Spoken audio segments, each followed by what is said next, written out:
سر شام ایک مرغ نغمہ پیرا کسی ٹہنی پہ بیٹھا گا رہا تھا۔ چمکتی چیز ایک دیکھی زمیں پر، اڑا طائر اسے جگنو سمجھ کر۔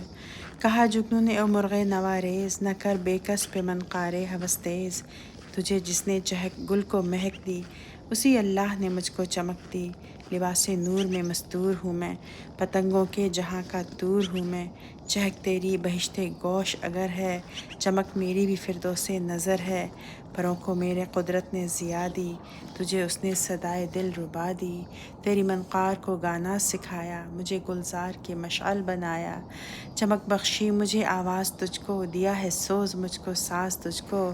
مخالف ساز کا ہوتا نہیں سوز، جہاں میں ساز کا ہے ہم نشیں سوز۔ قیام بزم ہستی ہے انہی سے، ظہور اوج و پستی ہے انہی سے۔